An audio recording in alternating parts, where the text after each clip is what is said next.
வணக்கம் நேயர்களே, ஸ்ரீ குபேரன் டிவி நேயர்கள் லட்சுமணன் அன்பு வணக்கங்கள். இப்போ நம்ம பார்க்க போகிறது வார ராசி பலன் 27ஆம் தேதியிலிருந்து 2ஆம் தேதி வரை எப்படி இருக்க போதான்னு பார்க்க போகிறோம். ஸோ எப்போதுமே சொல்கிறது தான், லக்னத்துக்கு பாருங்கள். ராசிக்கு பார்ப்பதை விட லக்னத்துக்கு பார்க்க ரொம்ப பர்ஃபெக்டாக இருக்கும். உதாரணமாக ஒரு மகர லக்னம் ரிச்சிக ராசினா நீங்கள் ரிச்சிக ராசிக்கான பலன்களை பார்க்கணும், மகர ராசிக்கான பலன்கள் பார்க்க ரொம்ப பர்ஃபெக்டாக இருக்கும். முதல்ல வரது பொது பலன்கள், அதுக்கப்புறம் பார்த்தீங்கன்னா தசாபுத்தி பலன்கள் வரும். ஸோ உங்களுக்கு என்ன தசாபுத்தி அந்தரங்கள் வருதோ அதை மிங்கிள் பண்ணி பார்க்க ரொம்ப பர்ஃபெக்டாக இருக்கும். வீடியோட எண்டில் டிப் ஆஃப் த வீக் இருக்குது, மறக்காமல் பாருங்கள். மிதுன ராசி. ஸோ மிதுன ராசிக்கு வந்து பார்த்தீங்கன்னா 1 4ஆம் அதிபதியான புதன். ஸோ 1 4ஆம் அதிபதியான புதன் வந்து பார்த்தீங்கன்னா உங்களுக்கு வந்து 8ல் இருக்கும்போது கொஞ்சம் கவனமாக இருக்கும். தாயோட உடல்நலம் சார்ந்த விஷயங்கள் ரொம்ப கவனமாக இருக்கணும்.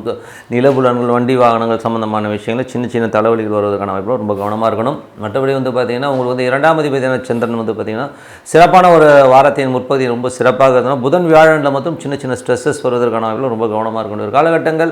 மற்றபடி வந்து 3ஆம் அதிபதியான சூரியன். ஸோ 3ஆம் அதிபதி சூரியன் வந்து 8ல் இருக்கும்போது மேலதிகாரிகள், அப்பா சார்ந்த உறவுகளில் வந்து கொஞ்சம் தலைவலிகள், டென்ஷன்ஸ் வர்றதுக்கான வாய்ப்பு ரொம்ப கவனமாக இருக்கணும். கொஞ்சம் கோவப்படாமல் இருக்கணும்.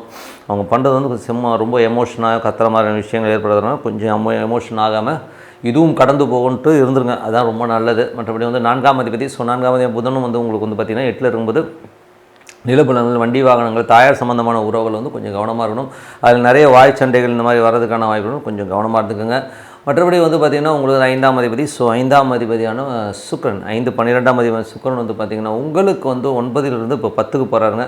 ஸோ தொழில் ரீதியான விஷயங்கள் நல்ல வளர்ச்சிகள் இருக்கும். பெரிய வளர்ச்சிகள், பெரிய தொழில் வாய்ப்புகள்லாம் கண்டிப்பாக இருக்கும். பட் இருந்தாலும் ரொம்ப கவனமாக இருக்கணும். ஏன்னா 5ஆம் அதிபதியாக இருந்த 10க்கு வரும்போது தொழில் ரீதியான விஷயங்கள் வந்து நிறைய ஒரு சேலஞ்சஸ், ஒரு ஸ்ட்ரெஸ்ஸஸ் வர்றதுக்கான வாய்ப்புகள், குழந்தைகளால் வந்து நமக்கு ஒரு சின்ன மனசலனங்கள் வர்றதுக்கான வாய்ப்புகள் கொஞ்சம் கவனமாக இருக்கணும்.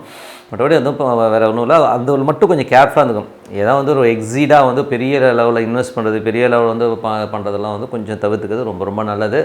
அதுக்கப்புறம் பார்க்கும்போது 6ஆம் அதிபதி. ஸோ 6 மற்றும் 11ஆம் அதிபதியான செவ்வாய் வந்து உங்களுக்கு ராசியிலே வரும்போது வேலை இல்லாதவர்களுக்கு வேலை கிடைக்கிறதுக்கான வாய்ப்புலாம் ரொம்ப நல்லாயிருக்கு. நல்ல லாபங்கள், நல்ல ஏற்றங்களும். பட் இருந்தாலும் வக்கரமாக இருக்குன்னா கொஞ்சம் ஸ்லோவாக போகிற மாதிரி ஃபீலே கண்டிப்பாக கொடுக்கும். உங்களுக்கு 7ஆம் அதிபதியான குரு. ஸோ 7ஆம் அதிபதியான குரு வந்து பார்த்தீங்கன்னா 12ல் இருக்கும்போது சுப நிகழ்ச்சிகள் சார்ந்த விஷயத்துக்காக கொஞ்சம் செலவு பண்ண மாதிரி, குடும்பம் சம்மந்தமான விஷயம் கொஞ்சம் செலவுகள் அதிகமாக இருக்கிறதுக்கான வாய்ப்புலாம் இருக்கும். பட் இருந்தாலும் வந்து கொஞ்சம் அந்த புதன் வியாழக்கிழமைகளில் மட்டும் கொஞ்சம் கவனமாக இருக்கணும். ஏன்னா வந்து குரு சந்திரனுடைய சாரத்தில் போகும்போது அது வந்து 8ல் போகும்போது கொஞ்சம் மனசலனங்களையும் ஒரு ஸ்ட்ரெஸ்ஸையும் கொடுக்கறதுக்கான வாய்ப்பு இருக்கிறனால கொஞ்சம் கவனமாக இருந்துக்கணும்.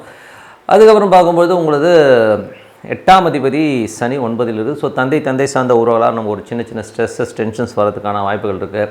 அது மட்டும் இல்லாமல் பார்த்திங்கன்னா வெளிநாட்டில் இருக்கணும், சின்னதாக ஒரு மன உளைச்சல் வரதுக்கான வாய்ப்பும் இருக்குது. ஸோ அதனால் கொஞ்சம் கவனமாக இருக்கணும். ஸோ 9ஆம் அதிபதி. ஸோ 9ஆம் அதிபதியான சனி வந்து பார்த்திங்கன்னா 9லே ஆட்சி பலமோடு இருக்கும்போது தந்தை நல்லா இருந்தாலும் அது 8ஆம் அதிபதியாக வரும்போது சின்ன மனசலனங்கள், மனப்புலம்பல்களை கொடுக்கும். அது வந்து அது போகிறது குருடைய சார்ந்து நம்ம நினச்ச வேகத்துக்கு விஷயம் நடக்கலங்கும்போது ஒரு எமோஷன்ஸ் கண்டிப்பாக கொடுக்குங்க. ஸோ அதனால் கொஞ்சம் கவனமாக இருந்துக்கணும். வெளிநாட்டில் இருக்கவங்க வந்து ஒரு எமோஷனான முடிவுகளை எல்லாம் தவிர்ப்பது ரொம்ப நல்லது. வெளிநாடோ, வெளி மாநிலங்களோ, வெளியூரில் இருக்கவங்களோ வந்து கொஞ்சம் கவனமாக இருந்துக்குங்க. அதுக்கப்புறம் பார்க்க 10ஆம் அதிபதியாகவும் குரு வந்து அது பண்ணிடணும். தொழில் ரீதியான விஷயங்கள், நிறைய விரயங்கள், நிறைய அலைச்சல் இருக்கிறதுக்கான வாய்ப்பு நிறைய இருக்குங்க. ஸோ அது ஒன்றும் பண்ண முடியாது. 11ஆம் அதிபதியான செவ்வாய் வந்து 2ல் இருக்கும்போது நல்ல லாபங்கள். ஸோ 2லேருந்து இப்போ ராசிக்கே வந்துட்டார். அதனால் வந்து நல்ல லாபங்கள், நண்பர்களோடு குதூகலமாகவும் சந்தோஷமாக இருக்கிறதுக்கான வாய்ப்பு ரொம்ப நல்லா இருக்குங்க. ஸோ மற்றபடி என்னங்க, ஸோ ஒரு சிறப்பான விஷயங்கள்லாம் கண்டிப்பாக இருக்குது. இதுவரை பார்த்து வந்து பொது பலங்கள். இப்போ பார்க்க போகிறது பார்த்தீங்கன்னா தசாபுத்தி பலங்கள் எப்படி இருக்குன்னு பார்ப்போம். மிதுன லக்னமாக சூரிய தசாபுத்தி அந்த சூரியன் வந்து பார்த்திங்கன்னா உங்களுக்கு 3ஆம் அதிபதியாக வந்து 8ல் இருக்கும்போது மேல் அதிகாரிகள், அப்பா சம்மந்தமான உறவுகளும் ரொம்ப கேர்ஃபுல்லாக, அவங்களாம் டென்ஷன், ஸ்ட்ரெஸ்ஸஸ் வரதுக்கான வாய்ப்புலாம் ரொம்ப கவனமாக இருக்கும். அரசியல் சார்ந்தவர்களும் ரொம்ப கவனமாக இருக்கின்ற ஒரு காலகட்டங்கள். அதுக்கப்புறம் மிதுன லக்னமாக சந்திர தசாபுத்தினா திங்கள் செவ்வாயில் மட்டும் கொஞ்சம் கவனமாக இருந்துங்க. ஏன்னா வந்து திங்கள் செவ்வாயில் புதன் வியாழனில் மட்டும் சந்திராஷ்டம காலகட்டங்களில் கொஞ்சம் சின்ன சிக்கல்கள், மன உளைச்சல் வரும். அப்போ என்ன பண்ணுங்கன்னா, முக்கியமாக ஒரு மீட்டிங் அட்டன் பண்ணோன்னா ஒரு தண்ணியில் வந்து சர்க்கரையும் உப்பும் போட்டு கலக்கிட்டு குடிச்சிட்டு போகிறது ரொம்ப நல்லது. மிதுன லக்னமாக செவ்வாய் தசாபுத்தி வந்து செவ்வாய் வந்து பார்த்திங்கன்னா உங்களுக்கு ராசியிலே இருக்கும்பொழுது உங்களுக்கு வந்து வேலை இல்லாத வேலை கிடைக்கிறதுக்கான வாய்ப்புகள் ரொம்ப நல்லா இருக்குது. நல்ல லாபங்கள், நல்ல ஏற்றங்களாக இருக்கும். பட் இருந்தாலும் வக்கரமாக இருக்கும்போது கொஞ்சம் ஸ்லோவாக போகிற மாதிரி ஃபீலே கண்டிப்பாக கொடுக்கும். மிதுன லக்னமாக ராகு தேசாபதி. ராகு வந்து 10ல் இருந்து அவர் வந்து சனியுடைய சாரத்தில் இருக்கும்போது நிறைய அலைச்சல்கள், தொழில் ரீதியான விஷயம், நிறைய ட்ராவல், நிறைய அலைச்சல் பண்ணுற மாதிரியான விஷயங்களே கண்டிப்பாக கொடுக்குங்க. மிதுன லக்னமாக வந்து குரு தேசாபுத்தி அந்தரங்கள். ஸோ குரு குரு வந்து பார்த்திங்கன்னா உங்களுக்கு 7ஆம் அதிபதியாக இருந்த ஒரு 12 இருக்காருங்க. ஸோ கொஞ்சம் சுப நிகழ்ச்சிகள் சார்ந்த விஷயத்துக்காக நிறைய செலவு பண்ணுறமான விஷயங்கள், குடும்பத்துக்காக நிறைய செலவு பண்ணுறமான விஷயங்களை கண்டிப்பாக ஏற்படுத்தும். மிதுன லக்னமாக இருந்து சனி தசாபுத்தி இருந்தால் சனி வந்து 8ஆம் அதிபதி 9ல் இருக்கும்போது வெளி மாநிலங்களுக்கும் மன உளைச்சல்களும் ஸ்ட்ரெஸ்ஸையும் கண்டிப்பாக ஏற்படுத்தும். மிதுன லக்னமாக இருந்து புதன் தசாபுத்தியும் புதன் வந்து பார்த்திங்கன்னா 4ஆம் அதிபதி. ஸோ 4ஆம் அதிபதி வந்து உங்களுக்கு 8ல் இருக்கும்போது தாயாரோட உடல்நலம் சம்பந்தமான விஷயம், வண்டி வாகனம் சம்பந்தமான விஷயம் ரொம்ப கேர்ஃபுல்லாக இருக்கணும். மிதுன லக்னமாக இருந்து கேது தசாபுத்தினா கேது வந்து 4ல் இருக்காருங்க. ஸோ 4ல் இருக்கும்போது தாயார் நிலபுலங்கள் சார்ந்த விஷயம், சின்ன சின்ன தலைவலிகள், ஒரு ஸ்ட்ரெஸ்ஸஸ் நமக்கு வந்து போகிறதுக்கான வாய்ப்பு, சின்ன சின்ன கலகங்கள் ஸோ கொஞ்சம் இருக்கிறதுக்கான வாய்ப்பெலாம் இருக்குது நிலபுலங்கள் சம்பந்தமாக. ஸோ அதெல்லாம் கொஞ்சம் கேர்ஃபுல்லாக இருந்துங்க. மிதுன லக்னமாக இருந்து சுக்கிர தசாபுத்தினா சுக்கிரன் வந்து பார்த்திங்கன்னா உங்களுக்கு வந்து 10ல் வந்து உச்சமாகும்போது தொழில் ரீதியான விஷயம் நல்ல வளர்ச்சி நல்ல ஏற்றங்கள் இருந்தாலும் கொஞ்சம் கேர்ஃபுல்லாக இருக்கும். ஏன்னா வந்து அவர் 5ஆம் அதிபதியாக இருக்கனால தொழில் ரீதியான விஷயம் ரிஸ்க் எடுக்காமல் இருக்குது ரொம்ப ரொம்ப நல்லது. மற்றபடி தொழிலில் வாய்ப்புகள் நிறையா வரும், நிறைய பணம் வருவதுக்கான வாய்ப்புலாம் ரொம்ப சிறப்பாக இருங்க. ஸோ நல்ல விஷயங்கள் நல்ல மாற்றங்களாக இருக்கும். ஒரு பிரார்த்தனை அவசியம், மனதார இறைவனை பிரார்த்தனை பண்ணுவோம், கண்டிப்பாக அடுத்த லெவல் போகிறதுக்கான வாய்ப்புலாம் ரொம்ப சிறப்பாக இருக்கும். Tip of the week. So tip of the வீக்கில் நம்ம பார்க்குறது மாத்ரு தோஷம். ஸோ மாத்ரு தோஷம்ன்றது வந்து பார்த்திங்கன்னா இது வந்து தாயார் வழியில் வந்து ஜெனட்டிக்காகவும் வரும், அதே நேரத்தில் வந்து ஒரு சொத்துக்கள் சம்மந்தமான விஷயங்களில் வந்து ஏற்படுற ஒரு சின்ன பிரச்சனை நமக்கு அது தோஷமாக கன்வெர்ட் ஆகி வருங்க. ஸோ இதுதான் வந்து மாத்ரு தோஷமாக வருது. ஸோ இதில் வந்து மேஜராக வந்து என்னென்னா 4ஆம் அதிபதினு சொல்லுவோம். ஸோ 4ஆம் அதிபதி உங்களோட லக்னத்துலேருந்து ஒரு 4ஆம் அதிபதிக்கு ஒரு மாந்தி தொடர்போ இல்லை ஒரு 6ஆம் அதிபதி 8ஆம் அதிபதி தொடர்போ இருக்கும்போது இந்த மாத்ரு தோஷங்கிற ஒரு விஷயம் கண்டிப்பாக இருக்கும்.